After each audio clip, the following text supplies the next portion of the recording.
Hi, today we're going to talk about teacher talking time, specifically the problems that are associated with it and tips to help you improve it. So first of all, what is it? Well, teacher talking time is the amount of time that the teacher spends talking in the classroom rather than the learners. It is good for listening skills.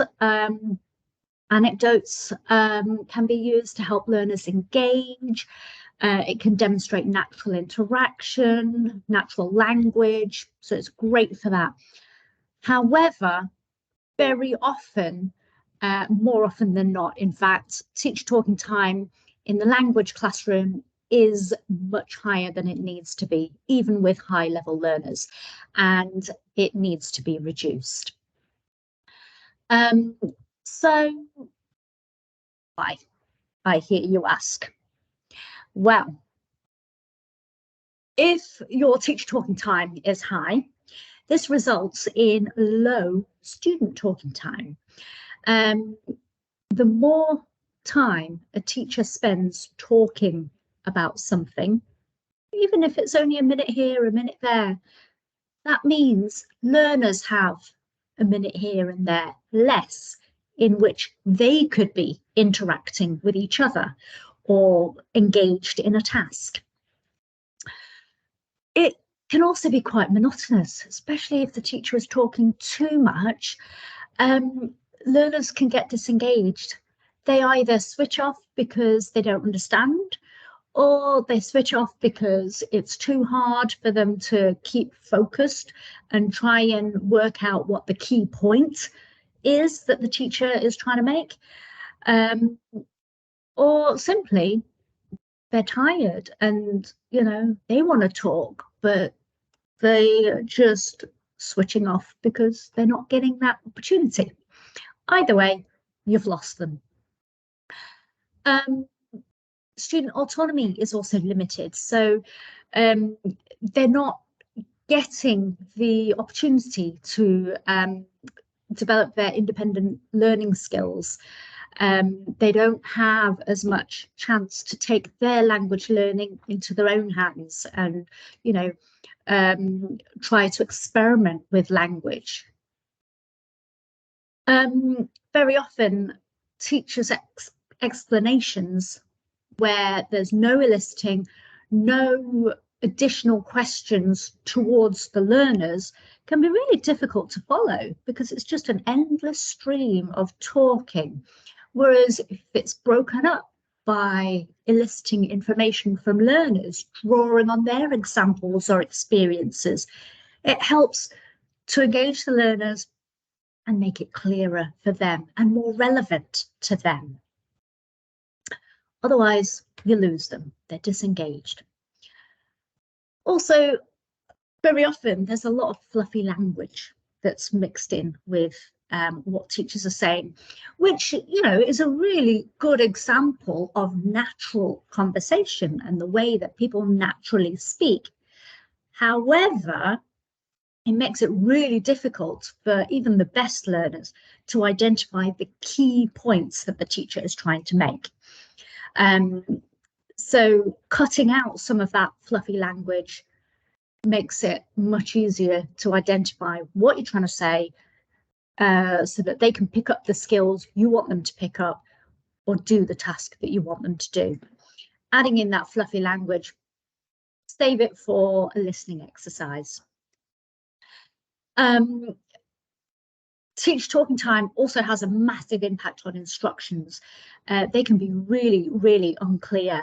And I've seen this so many times in the language classroom. Let me give you an example. Imagine I'm a teacher and I'm explaining a task for learners to do.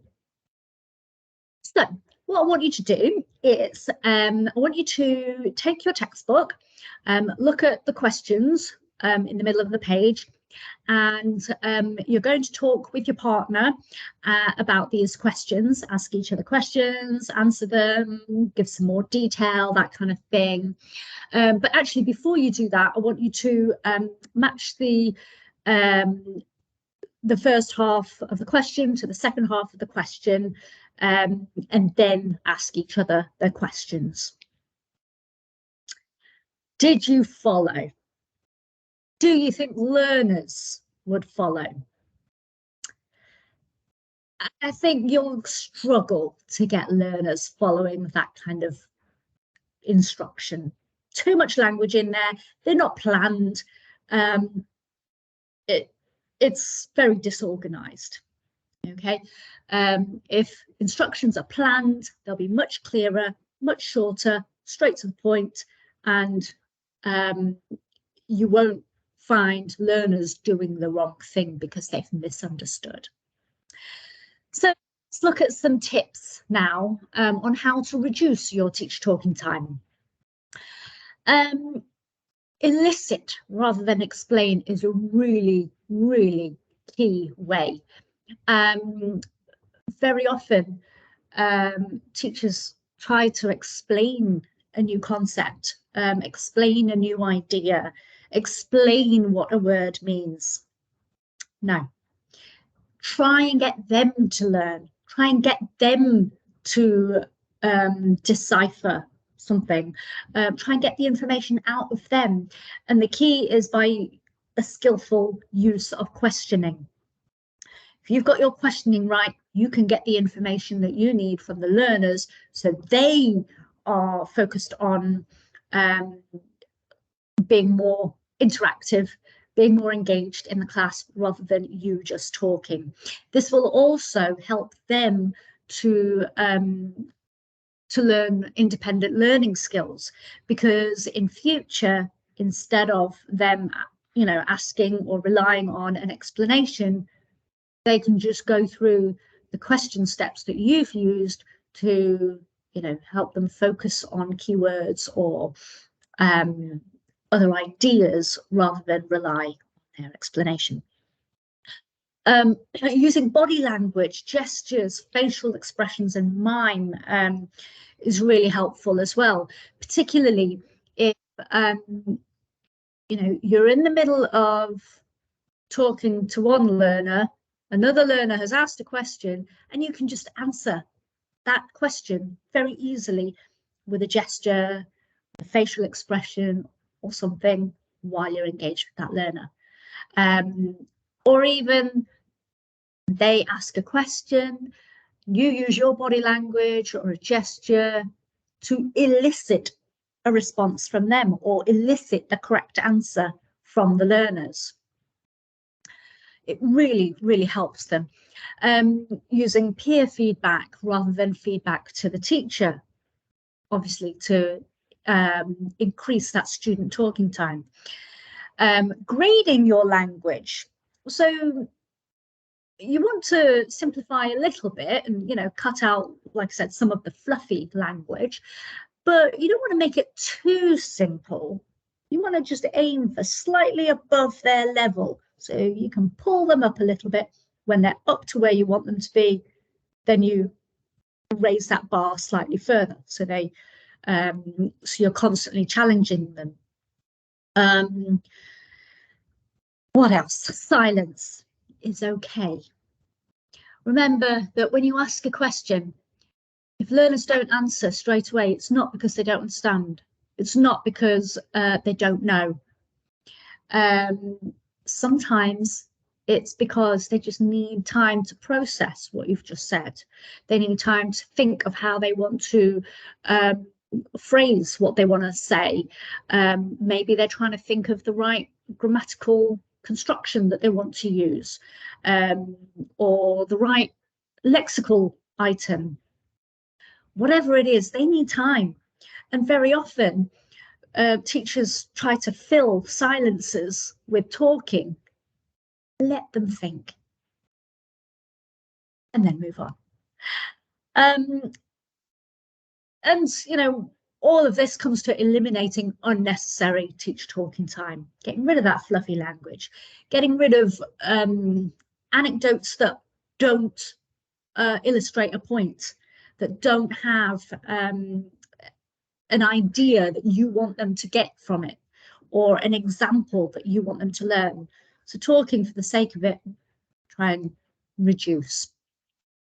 And a really good way of reducing teacher talking time is to redirect questions to the learners. So if the learners have asked you, for example, how to spell a word, don't turn to the board and write the answer. Ask another learner, how do you spell it? And get them to tell you, and you write the answer on the board. If you're not sure if it's correct, if it's not correct, you could ask the learners, is this right? And elicit from other people. This will help their learning process. If they've asked you for an explanation or meaning of a word, don't jump in with the explanation or the meaning. Redirect to the learners. Ask somebody else to explain. That helps them to increase their student talking time. It keeps your teacher talking time low. It also helps you to see what learners know. After all, that's what we're here for, to have them talking, to have them learning. They're not here to hear you talk. At the end of the day, reducing your teacher talking time really helps to develop their independent learning skills. If you've been asking them questions, if you've been making them think, if you've been eliciting to get information from them rather than talking yourself, that is going to help to develop whatever skill it is that you're trying to teach them. It's going to help them learn more study skills because they'll start to question themselves in a good way in the end, rather than rely on somebody else telling them what's what. I hope that's helped you. Thank you for watching.